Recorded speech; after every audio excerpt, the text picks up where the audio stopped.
I remember being in year 9 and a producer for a film studio came to my school for a career fair. At this time, I was an absolute film junkie and really wanted to be a screenwriter. But when I told him about this, a wave of cynicism came over him, trying to dissuade me from the career choice. I'm guessing it was protective, and the 2023 writers' strike was probably proof enough that he had good intentions.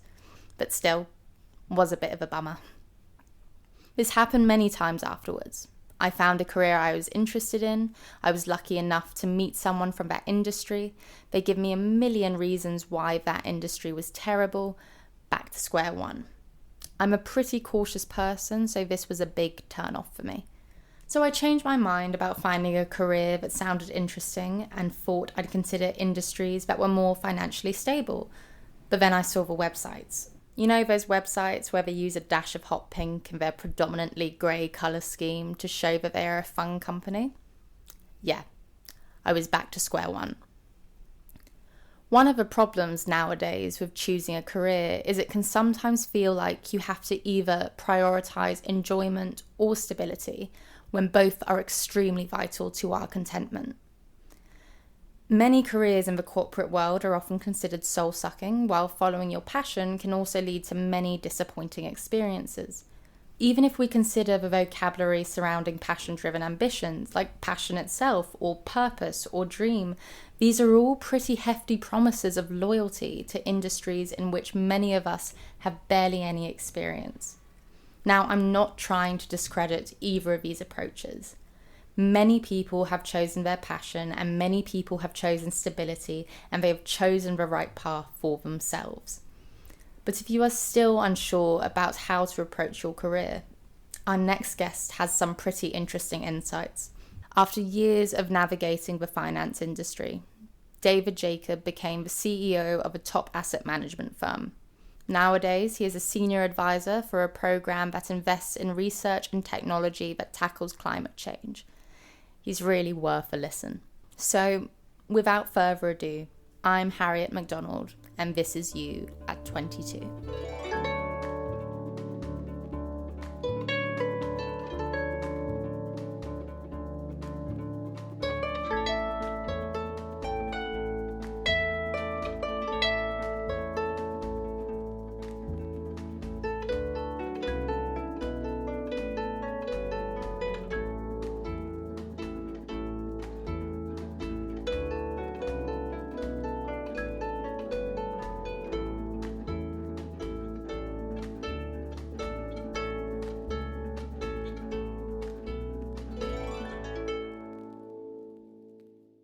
Hi, David. Hello, Harriet. How are you? I'm good. Thank you. Did you enjoy the whole Lord of the Rings talk before? I did. It was very enjoyable.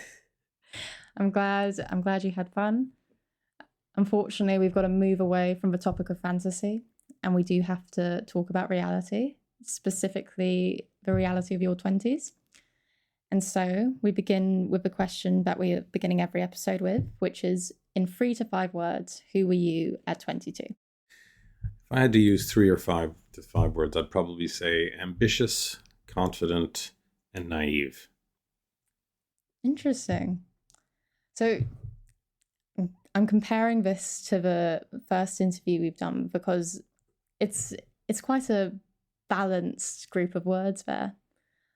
So what made you think you were ambitious and confident at that time? I definitely had a vision of what I wanted to do and where I wanted to go. I was confident that I had the skills to get there, and I was naive in thinking it would be a straight path and there wouldn't be knocks along the way. What was that path you had in mind? Well, I knew really that I wanted to be in business and some form of finance. When I was in university, I studied finance and I studied actuarial science, which is the mathematics of insurance. I wasn't sure which of the 2 paths I'd be on, but I kind of knew where I wanted to get to, and one way or the other, I would be able to pursue that, which meant gaining some success, authority, whatever you want to call it, in the financial world and the financial freedom that would bring. Lovely. Okay. So you were 22 in 1986. I was. You graduated from the University of Pennsylvania. Yeah. Summa cum laude, might I add, which is a very, very impressive thing to do. So obviously the confidence, it's understandable where the confidence came from.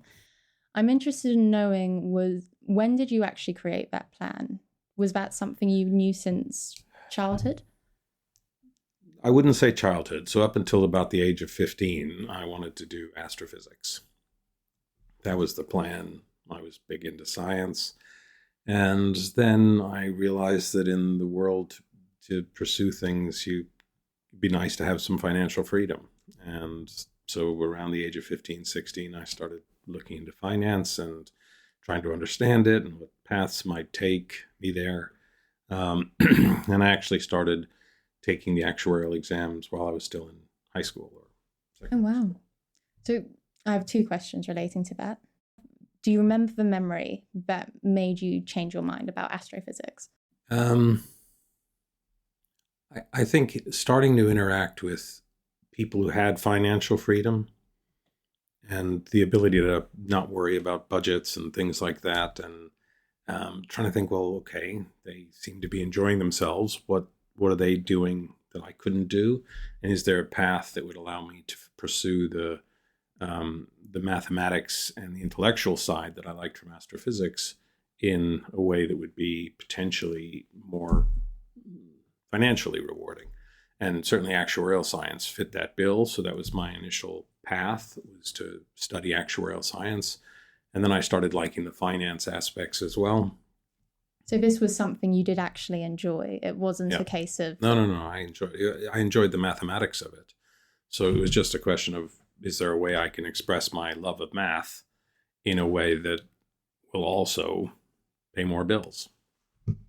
Do you think you would have still pursued the career if it wasn't something you enjoyed? It's a good question I don't know the answer to, but I think it's really important that you spend your time on things you're good at, not just things you like. Could you elaborate on that? I think you need to follow what you're really good at, because if you follow something where the odds of you being a success are like 1 or 2%, you're not going to get the rewards you're looking for in life necessarily. Whereas if you follow something you're really good at, there's an enormous joy that comes from performing something that you're good at. And with that, ultimately, you will get the joy that comes from success. It doesn't have to be monetary at all. But I think it's important that you spend time getting better and better and better at the thing you do well. That's a really interesting way of thinking about it, as this idea of it's choosing to do something that you're good at rather something that you love as identity building in a way. And it's interesting, this whole idea of passion sort of being something that can be a bit self-destructive. Yeah, I mean, I'm not going to tell you that's an original thought. I think it's, on reflection, I agree with it. But certainly right now, there are people going around saying exactly that. Scott Galloway, in particular, at the moment, is saying exactly those points. And his the way he says it is, if someone tells you to follow their passion, they're already rich. Yeah. There seems to be a movement which is related to sort of quelling the idea of following your passion. Well, I mean, to give you 2 examples. So I love to read. I've always loved to read. So, doing something where I could read all the time would definitely be a passion of mine. But I don't know that I would get the fulfillment that I got from doing a piece of investment analysis or a piece of macroeconomics, or, doing something well that's regarded well in the workplace, for example. It just gives you enormous joy when you can say, I'm really good in this field. I'm not saying I was good in my field, but it's, I think that reward is tough to see when you're thinking about, how do I like to spend my time? I think there's enormous rewards that come with success in not financial success, just success at being good at what you do. So if you're an actor or you're a writer and you're fantastic at it, go for it. So to me, it doesn't matter what, but I think if we chase our hobbies rather than what our expertise is, life's going to be a bit tougher. I guess one argument related that goes against that, though, is you can be fantastic at something based on pure talent, but there's also a lot of hard work that can come out of it. A lot of hard work. If someone were to bring that argument at the sense of you can be good enough to pursue that passion because you've worked hard enough, what are your thoughts on that? So hard work is going to be required in either direction. But my premise is it would be more rewarding in what you're good at. That makes sense. But there's this whole, 10,000 hours theory, and you can get good at anything, which is absolutely true as well. You can spend the time. Certainly, hard work is going to be involved one way or the other. And if you spend the time at your passion and you can get to the top of, some fields are easier to gain traction than others, right? The acting one leaps to mind where it's tough. It's really tough to get a role. Did you have any grass is greener moments when you got into the financial industry? Was there ever a time where you thought it'd be pretty great to be an astrophysicist right now? No, I wouldn't say I thought about that. Nothing. I think there were times when I got tired, when you burn out. You have to manage through that. But it's, it's not all raw. It's hard work, and you get tired, and sometimes you stub your toe, and it's tough to get up and keep going. So before we move on to the next section, you said that the reason you were inspired to go into a finance-related career was because you were interacting with a certain group of people with financial freedom. I was wondering if you could elaborate more on that. Well, it was general observation. Plus I had, and my uncle was a big influence on my life. And he was very successful, and he surrounded himself with family, and he was able to help the family. And I thought that was just fantastic. So he was a great inspiration, and not surprisingly, he was an actuary. That makes sense. So it's established. You've chosen a career in finance. How competitive was the finance industry in 1986? I break that into two parts, because there's getting into finance, and then there's surviving in finance. And I would say it was competitive, but not as competitive as it is now to get into it. I think the job hurdles right now are so difficult for people coming out of university. So it was competitive, but if you had the grades and you had the interest, you'd probably get a job in 1986. It may not be in your first choice. It may be something tangential, but you'd get on the rungs. And now I think it's a lot tougher. I think it's so from an applicant's point of view, it's tougher now. I can't say what it's like in the firm now. I think there's a lot more HR related, quiet rooms, and you have to treat people in a different way now than in 1986. I can tell you that in 1986, it obviously differs in the culture of the firm, but some of the cultures were incredibly toxic, incredibly competitive. And the more you went up the ladder, often it could be extremely competitive and nasty. Could you go into more detail about that? Well, I used to say that there were some, I won't name any names of firms, but there were some firms where, you couldn't trust people, they'd stab you in the back. And there were some firms where they'd stab you in the front and watch you as you died. They were just cold-hearted killers. And I think it's less that now. I think it's quite different. So I never liked the latter type of firm. And I think when I said I was naive, when I first joined a bank, I was surprised by the level of politics and got used as a pawn in those politics and didn't even know I was being used as a pawn in those politics. I was kind of, bright-eyed, bushy-tailed, happy to do what anyone told me. And I didn't realize I was being moved around a chessboard to solve other people's problems. I eventually decided that those politics weren't for me. I just didn't want to. I didn't think. I'm not a believer that in order for someone to succeed, someone else has to fail. Just make the pie bigger and let's just get on with it. And there's plenty of success out there to be had. So I didn't like the infighting. When did you make that decision? It took me between, I would say, 10 and 14 years. 10 and 14 years. Because I saw it in a number of institutions. I'm guessing, going back to that idea of naivety and confidence, when you were in that environment, what was your confidence? Did it shatter, or was it still pretty solid? I had some hard knocks, but I rallied. So was it difficult getting back?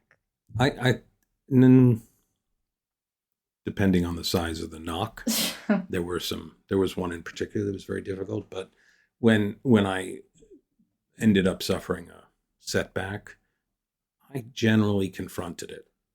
I was confident enough to be open with people. So I didn't fear the people around me in a political way. And I think that helps because they respect it. I'm guessing with an industry which was at the time very competitive among people at the firm, as well as it's very, I'm guessing, emotionally draining in a way that you had to deal with all of this unnecessary complexity.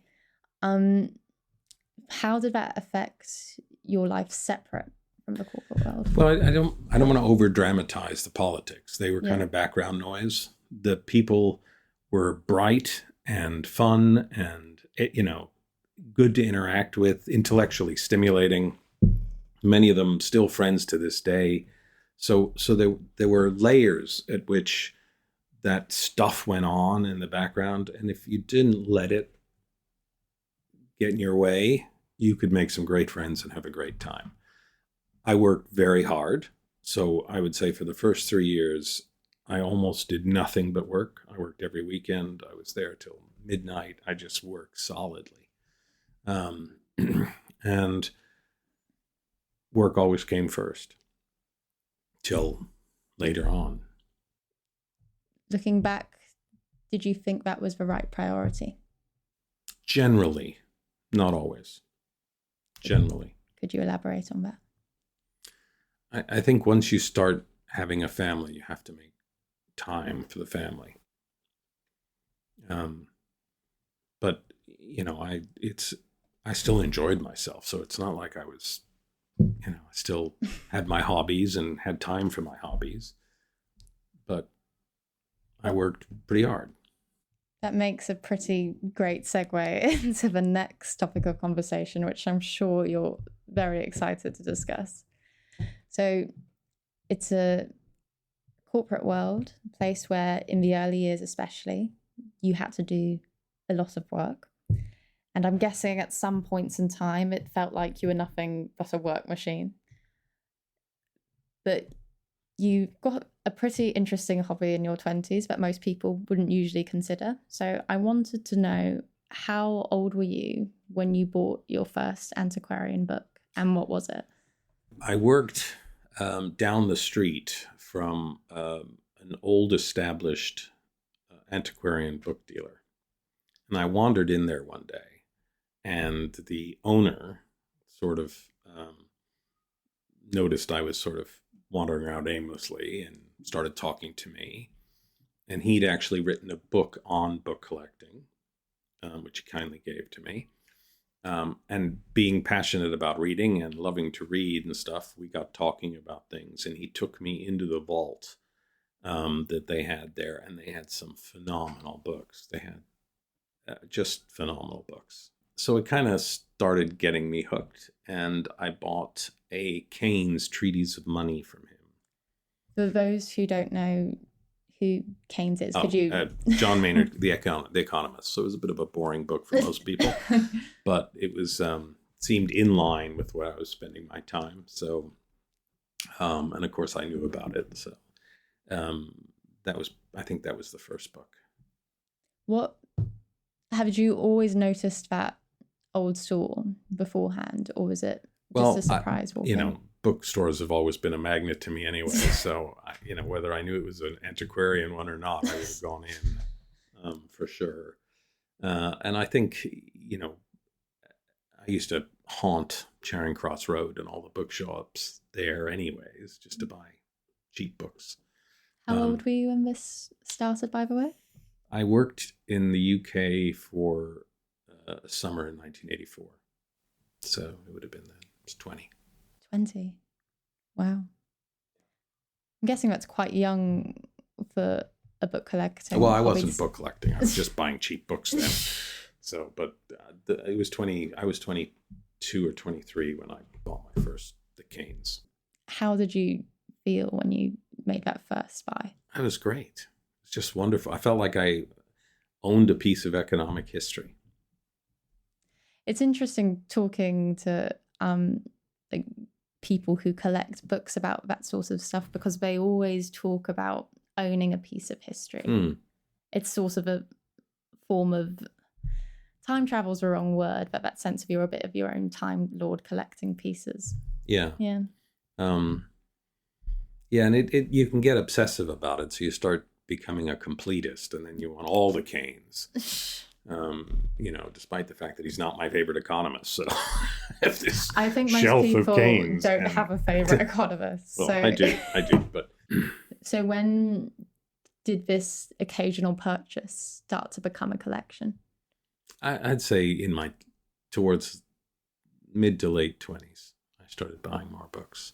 Was this a regular experience, or? Yeah, I used to go to book fairs and look out for things, and I collected poetry books and children's illustrated books. It's now kind of a little bit more fine-tuned. I'm a little bit pickier as to what I do. How do you think book collecting has shaped you as a person? Made me better, more well-read, I think, generally. And I've appreciated history more. Where things come from, what the origin of things were. It's kind of an add-on to what books have done for me. They expand your experience. Were you expecting to make a new hobby in your 20s, or did you feel like before book collecting became a thing, did you feel like you knew what you liked and what you didn't? Especially given you saw yourself as a confident person. I think at some point in my 20s, I decided I have to do some stuff that's outside of work. And I looked for things. So I bought a computer, played some computer games, and started collecting books, and just to do other things. And then, certainly after I'd say my first 3 years, started picking up a social life outside of work. And we had a pretty good social life in work. Yeah. It was crazy in the 80s. It was, I don't know necessarily what it's like now, but we spent pretty much Thursday, Friday, Saturday evenings with work colleagues and had fun. And then I just started doing more stuff outside. Were you happy you chose to do that? Yeah, it was nice to have some balance. They were often work-related friends, but we'd, go to parties, or we'd go to movies. Sometimes we'd go to a movie Saturday night and then go back to work. It's an interesting break. When it comes to hobbies and passions, which are important to you, We cannot forget your love for science, which has been around since you wanted to be an astrophysicist at 15 and even longer than that. But now actually you've sort of switched from working in finance and asset management, but instead you're going into more science-based investment enterprises. And I was wondering if you could tell us a little bit about those. Yeah, so my science interest kind of went dormant for a long time. And then through a variety of things, I ended up actually through financial merger and acquisition, I ended up meeting someone who was doing a lot of a lot of science as well. And I realized actually I could probably do this even from London. And this was about the time they started creating robotic telescopes. So from an astronomy point of view, you want to have a telescope in central London, it's not going to happen, right? You can't even see a star, let alone anything else. But they started having these remote telescopes that you could control, and I found out about those, and I started playing around with that. And that was really interesting. And then I got involved with the Science Museum, which was fantastic because it's just an amazing institution, and we get to do all sorts of cool stuff. And can you talk about what stuff you get to do? I mean, the exhibits are fantastic. It is wonderful to see the number of kids that come, and it educates kids. It makes them passionate about science. It hopefully inspires their futures, gives them ideas about what they could be, careers in science. So their whole gallery is devoted to different careers in the science field. Celebrates people, across the piece in science. And then being involved as I am with the foundation, which is the charity that's associated with the museum, we get to fund some interesting projects and topics and get to know what's going on. I get to host some fantastic dinners where we have scientists from the very frontier of science talking to us, which is super, whether it's quantum, cyber, AI, whatever it may be. So it's pretty cool. I'm guessing at this moment in time now, it can be quite terrifying given that at the forefront of science are things like AI, but also climate change as well. Yeah, and so I've just started advising being a senior advisor for an impact fund. They're looking at finance projects that will actually have an impact on climate change. It's about what will really make a difference and provide a return. There's no reason you can't invest in that way. Investing in impact and climate now has become a very important thing. And it helps me because it keeps me learning about this area. I've never worked in the private equity space before, so I learned about that. And you get to see some really amazing technology that could change the future, which is fantastic. Can you discuss with us what some of this technology is? There are things that will replace plastic, which would be fantastic for the oceans, of course. Solar energy and strides made in using solar energy. That's been a phenomenal story for the last couple of years. It's just been fantastic. So how you produce it, how you deliver it, how you make it aesthetically pleasing, what else can you use it for? So there are a number of different areas that are great. Making clothing from seaweed or whatever it may be. Does it make you hopeful for the future? I think we're probably past the point where we're going to achieve the objectives we wanted to achieve. I don't think globally the coordination is there anymore. I think we have to be realistic and think we're going to have to cope, but we can improve the path we're on, for sure. Was tackling climate change ever something that, when you were in your 20s, was considered as an importance?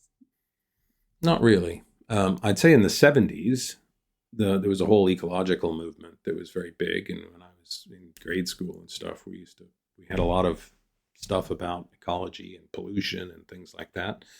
You had devices put in cars to lower the lead content put out and stuff like that. So there was a phase in the 70s, and then I think in the 80s and 90s, much less so. Now it's picking up again. I think there's a lot of naivety that goes along with the climate change stuff, and that's unfortunate. Could you discuss that naivety further? Well, I don't want to be controversial, but we have to acknowledge the fact that this world works on energy. So we can't just shut it off. It's not feasible. There's too much of how the world works comes from energy. It's a way of coping with it and finding ways to innovate around it and provide energy in a way that'll be more efficient and less damaging to the planet. Things like nuclear and solar offer opportunities in that space. I think the idea of turning off oil is just, it's not going to happen. Yeah. It's not feasible. And it's painting the wrong picture. When it comes to young people today, because I think a lot of us feel quite downtrodden, I think that's an understatement, about the effects climate change will have on the near future, what would you recommend as something that's beneficial for us to do? I think approach it scientifically. Don't approach it emotionally, because we're not going to solve it emotionally. Understand what the issues are and what the solutions might be, and go out of your way to support the solutions and not, I'm sorry, but I think damaging paintings is not going to solve any problems. Figure out how the world works and help solve those problems. And you can do it in science. You could be part of that solution.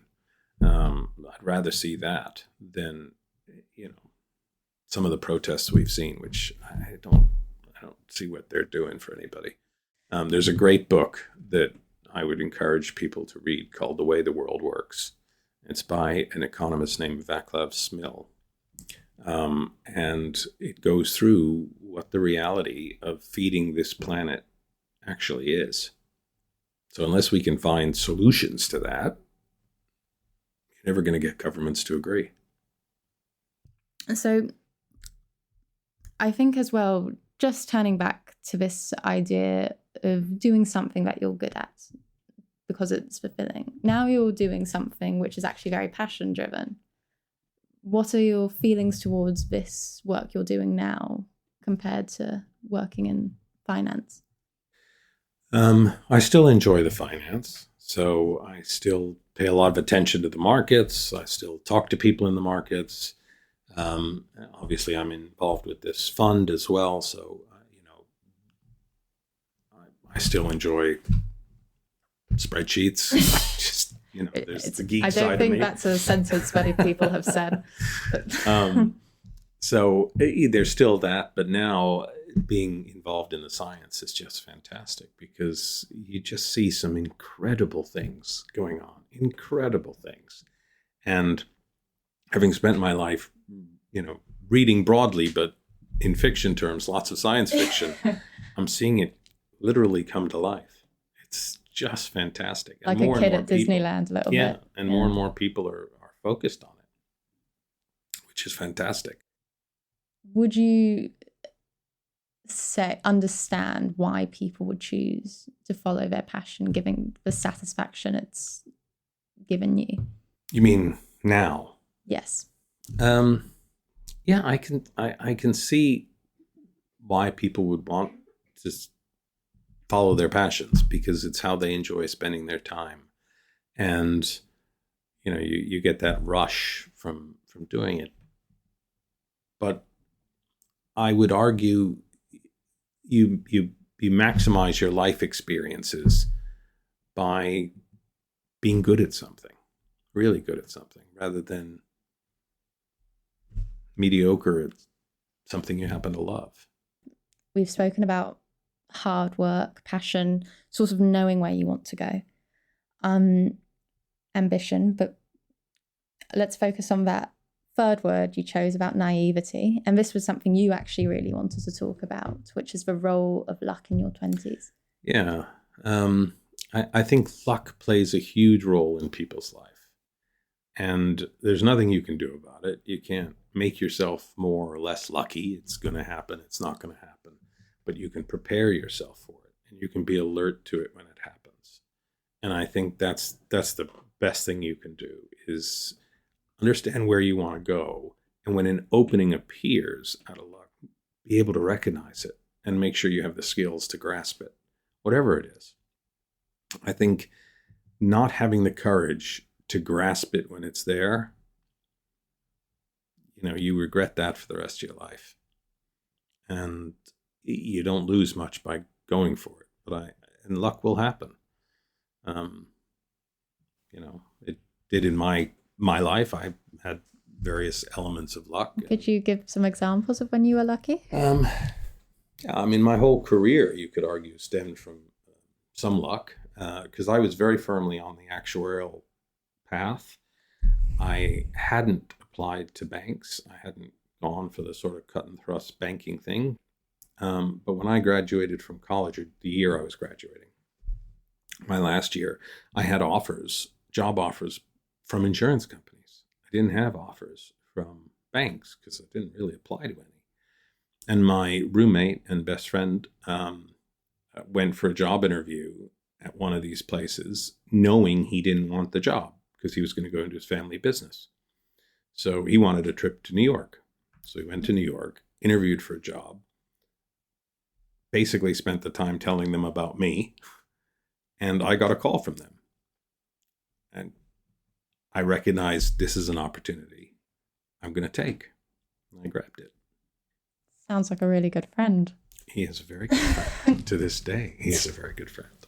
We've discussed luck when it comes to good luck.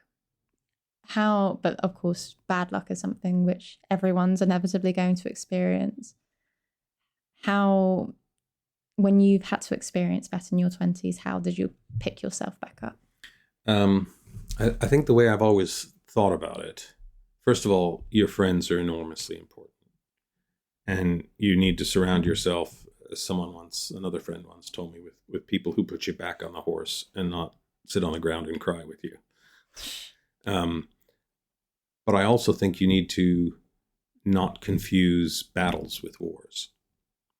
So you have to see a setback as just one setback. It's not necessarily fatal. And you have to keep on going. You have to keep moving forward. And it was that comment, and then someone once gave me something to read. Maybe it's famous, I don't know. But it's about a soldier in a medieval battle whose sword breaks. So he throws it down and he hides in a bush. And then the prince comes along with no sword, finds the broken one, and goes back into battle. So you just have to make do with what's there, and not give up. Did it take you a while to sort of distinguish the battles between the battles and the wars? Yeah, I think it's easy to lose perspective, and you need to find ways to move back in perspective. When I started work and realized it was a political minefield, I actually read a lot of military history to try to figure out how I get through that. Any recommendations? Sun Tzu, The Art of War. No question. I think that's still a pretty popular book right now, especially with finance guys. Well, I read it in probably 1985, 86. Oh, wow. Which leads us perfectly on to the sillier questions. The year is 1986. What were you reading? Well, obviously now I have to say Sun Tzu. I was probably reading in science fiction, probably Orson Scott Card, some form, Ender's Game, stuff like that, and almost definitely Ayn Rand as well. So I'd been reading Rand since I was 19. Wow. It's pretty dense stuff.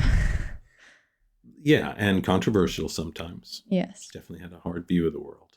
I'm guessing the 80s as well was sort of the time for science fiction. So you were sort of living in a perfect decade.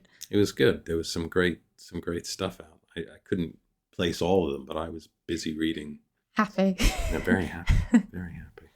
Ben as well, what were you watching at 22?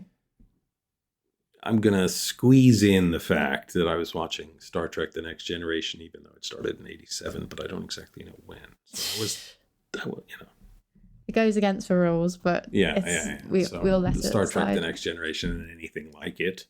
Probably lots of movies. They were all action movies back then, so I just don't know when stuff was coming out, but everything from First Blood, Die Hard must have come out at some point in the 80s. Yeah. So lots of action movies. Comedies when you could get them, so anything Mel Brooks did. Oh, really? Do you have a experience at the cinema when you were in your 20s, which was just one of the best experiences? We used to go every week. So we'd go to Leicester Square. We'd go to the big screen in Leicester Square.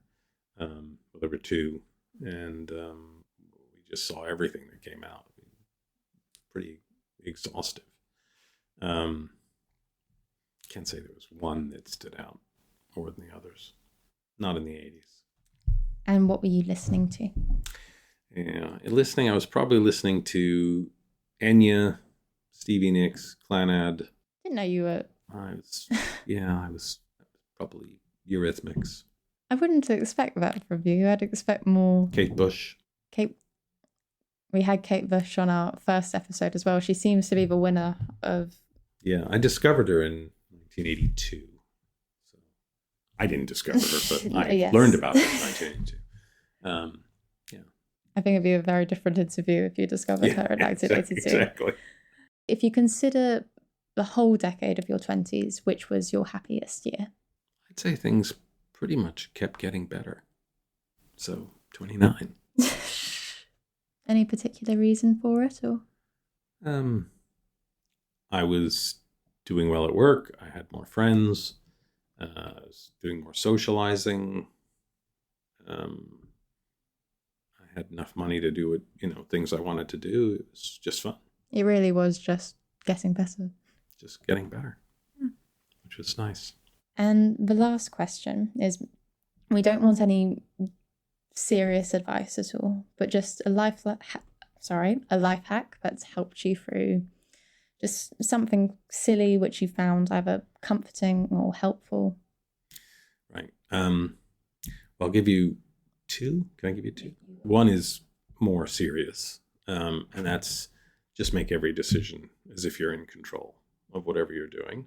So it was something the dean of my business school said. He said, just make every decision like you own the company. And I think that broadens out to you just make good decisions that way. And eventually you are in control. On the funner side, and this is controversial, so I say it with some hesitancy because I know it's a source of some arguments. Freshly baked goods served with ice cream are not ready until the ice cream melts. I knew you were going to say that. I knew it. That's true. It's disgusting. And of course, it is almost not worth saying that the ice cream has to be vanilla. Why can't you just have sauce? No, not the same. It's a real... Okay, is that really going to be your... I think that's important. Okay, that's a life hack, which I'm sure someone on the planet will think. I would think anyone who tries it. Okay, anyone, do you microwave the ice cream or? You can. What's you have to time it. You have to time it. How much time? Well, just serve the freshly baked good hot, and then you don't have to worry about it. So, but don't you have to wait a few seconds for it to? Yeah. And that's something you're okay with doing? Yeah. Wow. Delayed gratification. Well, I guess 20s is about trying new things. I'm going to procrastinate on that one though. David. It's been absolutely lovely. Thank you. Thank you. Talking to us I'm honored today. to have been asked.